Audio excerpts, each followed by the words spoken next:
pour ça que dans PL 15, on a mis des directeurs médicaux. En question principale, je reconnais maintenant la députée de Darcy McGee. Merci, Mme la Présidente.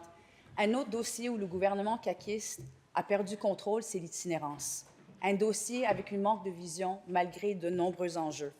Selon le rapport de l'énumération des places pour les personnes en itinérance que ce gouvernement a publié il y a quelques semaines, et je cite, « Les points de service situés dans la région de Montréal rapportent un taux moyen préoccupant de 136 % pour les haltes-chaleurs encore en service la nuit du 22 avril 2024.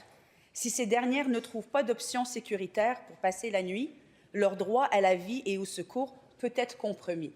Madame la Présidente, demain, plusieurs haltes-chaleurs fermeront leurs portes et demain prend fin la politique de non-flanage dans les métros de Montréal. Madame la Présidente, ma question au ministre des Services sociaux est quel est le plan d'atténuation qu'il a prévu pour que ces personnes en situation d'itinérance ne se trouvent ni dans les métros, ni dans les urgences, ni dans les bibliothèques, faute d'autres options. La réponse du ministre responsable des Services sociaux. Oui, merci beaucoup, Madame la Présidente. Je remercie la députée Darcy McGee pour sa question, qui va me permettre de répéter que nous, notre vision, elle est claire, et c'est celle de développer de l'hébergement supervisé partout à travers le Québec. Puis la bonne nouvelle, Madame la Présidente, c'est qu'on vient d'annoncer un premier logement de transition récemment avec Mission Bon Accueil. J'étais avec Mission Oldbury hier, qui travaille sur un autre projet d'hébergement de transition. On a 3 projets de modulaires avec la Ville de Montréal sur différentes régions du territoire qui vont nous permettre de prendre la relève. Les haltes chaleur, c'est l'ancienne façon de faire et c'est la façon qui donnait un peu d'aide pendant l'hiver. Nous, on a déployé des services 24/7 partout où on a pu. Maintenant, ce qu'on veut, c'est vraiment les placer le plus proche possible vers du logement. Et il y a des gens qui sont en refuge depuis, Madame la Présidente, je le répète plusieurs fois, depuis la pandémie. Il y en a qui sont aptes à aller en logement. Ce qu'ils ont besoin, c'est d'avoir un peu d'expérience dans du logement de transition. Et nous, on est en train, comme gouvernement, de bâtir de l'hébergement partout au Québec pour qu'ils puissent aller ensuite en logement supervisé. La trajectoire, elle est claire, Madame la Présidente. Première complémentaire. Merci, Madame la Présidente. Et entre-temps, ces gens se retrouvent dans l'espace public, dans les métros, dans les salles d'urgence et dans les bibliothèques. J'ai participé au dénombrement des personnes itinérantes il y a 2 semaines. Et le constat est clair que nous allons voir une augmentation des personnes en situation d'itinérance par rapport à 2022.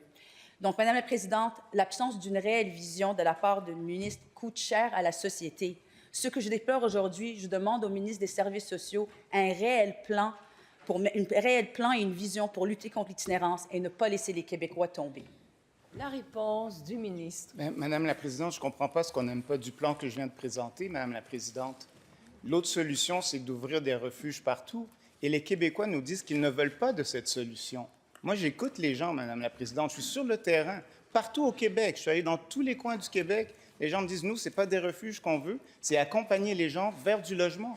C'est pour ça qu'on a développé des trajectoires d'itinérance partout à travers le Québec, du lac Saint-Jean jusqu'en Outaouais, jusqu'en Gaspésie, Madame la Présidente, parce que les gens, on veut qu'ils se rétablissent dans leur région. C'est ce qui est le plus efficace et ce qui les permet de retourner vers du logement le plus rapidement possible.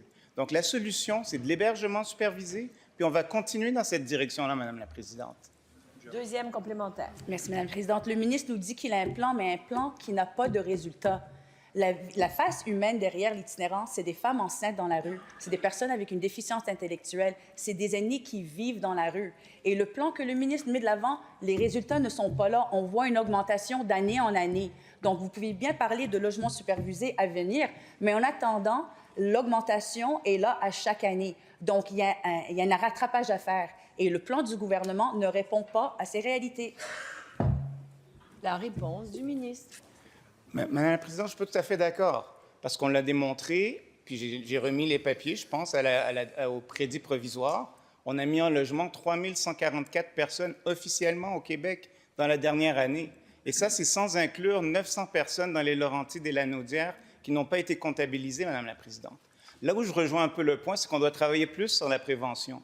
C'est pour ça qu'on a mis sur pied avec mon collègue ministre de la Sécurité publique un plan pour la sortie carcérale pour prévenir l'itinérance par la suite.